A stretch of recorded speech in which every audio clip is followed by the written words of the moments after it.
Halo, selamat bertemu kembali dengan saya. Hari ini kita akan melanjutkan materi kita ya tentang matematika peminatan. Ada dia rumus sinus, kosinus, dan tangen untuk sudut paruh ya. Paruh berarti separuh, setengahnya ya. Jadi kalau misalkan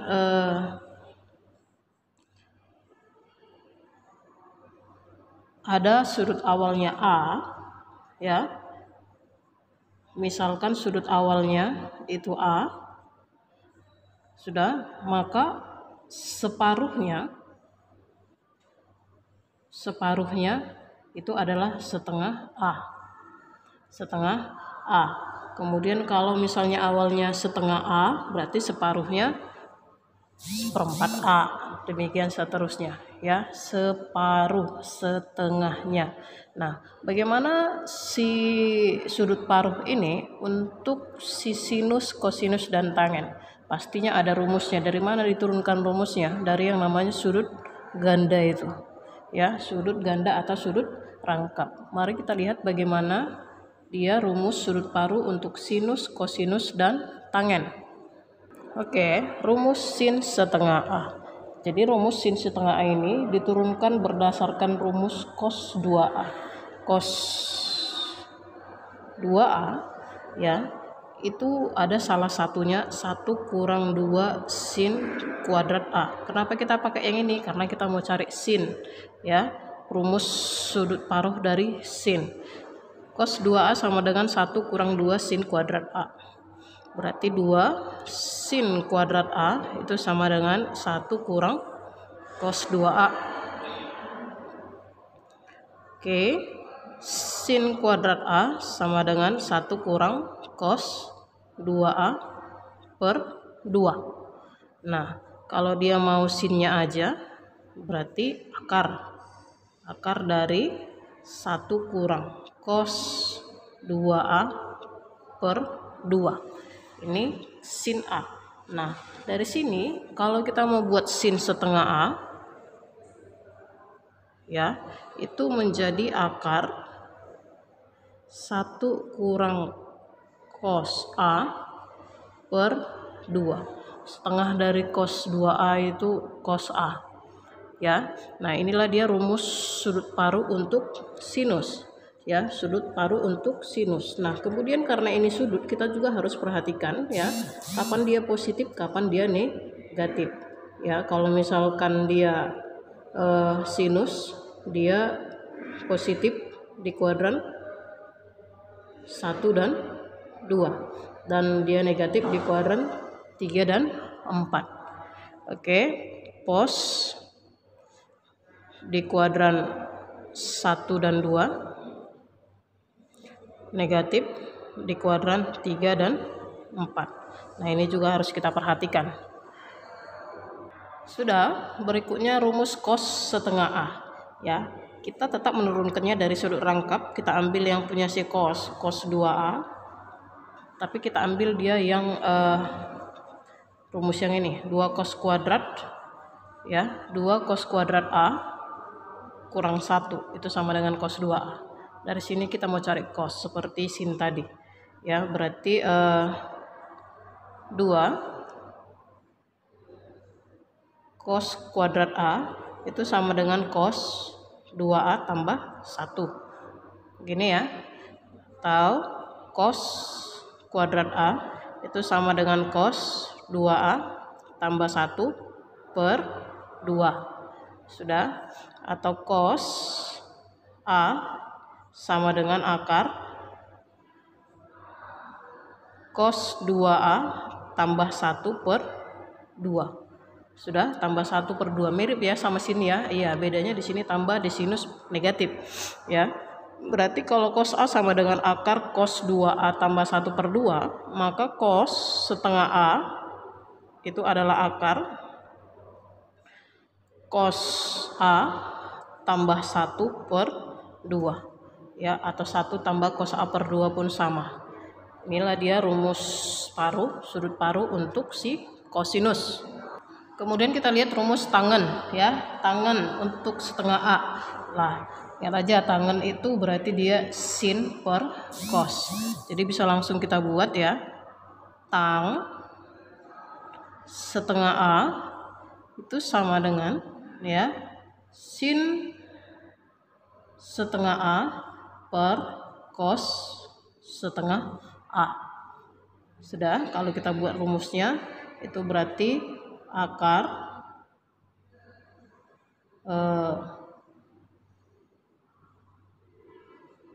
sinus tadi 1 kurang cos A per 2 per kosinus akar 1 tambah cos A per 2. Sudah, nah ini bisa kita sederhanakan ya. Tangen setengah A itu sama dengan akar 1 kurang cos A per 1 tambah cos A. Inilah dia rumus untuk tangen setengah A. Kapan dia positif, kapan dia negatif ya? Tangen ya di kuadran 1 dan 3 dia positif. Kemudian di kuadran 2 dan 4 dia negatif. Oke, nah kemudian rumus ini kalau misalkan kita rasionalkan, sama-sama kita kalikan dengan 1 kurang cos A per 1 kurang cos A, maka tangen setengah A ini ya bisa juga disederhanakan dia rumusnya menjadi 1 kurang cos A per sin A kalau nanti dia rasionalkan. Oke, nah inilah dia rumus sudut paruh untuk sinus, kosinus, dan tangen. Jangan lupa memperhatikan yang namanya kuadrannya. Oke, kita lihat contohnya. Hitunglah nilai dari sin 15 derajat. Ya, sin 15 derajat. Kalau dia separuhnya itu adalah 15 derajat, ya kan? Maka awalnya itu adalah 30. Sudah, maka sin 15 derajat ya itu sama dengan akar 1 kurang cos A berarti cos 30 sudah per 2 kita ambil nilainya, maksudnya kita masukkan nilainya ya. 1 kurang cos 30 itu setengah akar 3 ya per 2. Kita sederhanakan ini akar 2 kurang akar 3 ya, 2 kurang akar 3 per 2 per 2 jadi 2 kurang akar 3 per 4 ya. Ini kalau misalnya kita sederhanakan bisa jadi setengah kali akar 2 akar 3. Nah inilah nilai dari sin 15 derajat. Oke, yang B, tangen 15 derajat. Ya, sama seperti sin tadi ya. Kalau dia setengahnya itu adalah 15, maka awalnya itu adalah 30. Kita masukkan rumus tangennya. Tangen 15 derajat itu sama dengan, saya ambil dia rumus penyederhanaan tadi ya. 1 kurang cos A per sin A. Oke, berarti sama dengan 1 kurang cos 30 per sinus 30. Kita masukkan nilainya berarti 1 kurang cos 30 setengah akar 3 per sin 30 itu setengah ya, setengah. Ini kalau misalnya kita sederhanakan dia jadi cuman ini 2 kurang akar 3 per 2 kali 2 per 1 ya, berarti sisanya 2 kurang akar 3. Nah inilah nilai dari tangen 15 derajat. Paham ya?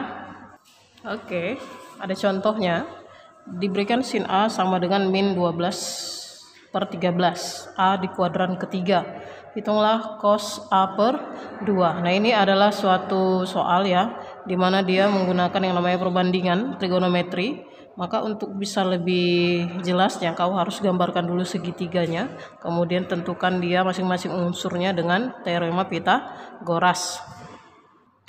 Oke, dia kasih tahu sin A min 12/3. Sin A, sin demi ya, depan per miring, maka kita dapat sampingnya pakai teorema Pitagoras, akar 13 kuadrat dikurang 12 kuadrat ya. Ini berarti 169 dikurang 144 akar 25 ya. Akar 25 sama dengan 5. Sudah, maka dari sini kita dapat cos A ya. Cos A itu sama dengan tandes S kosami ya, 5/13. 5/13. Negatif atau positif ini? Tengok di kuadran ketiga, all sin tan cos, berarti dia negatif ya. Cos A-nya negatif. Sudah. Nah, bagaimana dengan sudut paruhnya ya, setengahnya ini? Apakah dia positif atau negatif? Kita lihat dia di kuadran ketiga. Kalau dia kuadran ketiga, itu kan berarti dia intervalnya dari 180 sampai 270 ya. 270 kan.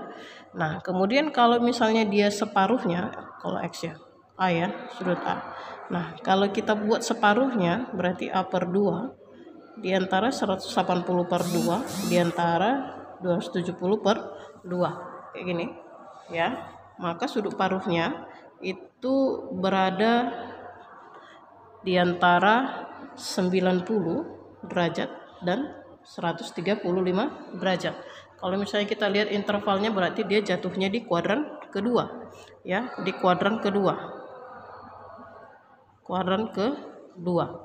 Nah, bagaimana si cos di kuadran kedua? All sin tan cos, tetap dia negatif, Maka cos A/2 tadi kan rumusnya akar 1 tambah cos A/2. Karena dia separuhnya jatuhnya di kuadran kedua, maka di sini kita tambah negatif.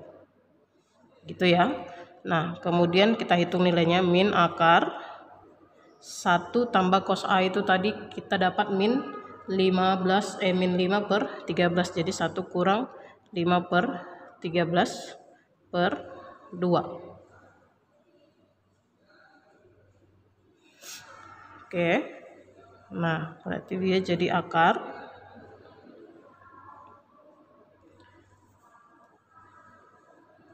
13 dikurang 5. 13 dikurang 5 itu, oke, kita tentukan nilainya ya. Berarti 13/13 kurang 5/13/2. Berarti akar 8/13 sudah dikali 1/2 atau akar, ini habis ya, sisanya 4/13. Akar 4/13, minusnya jangan lupa, minus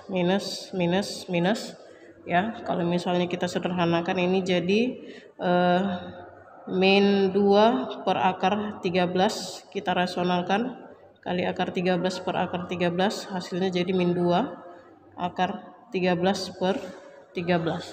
Nah, inilah dia nilai dari cos A/2.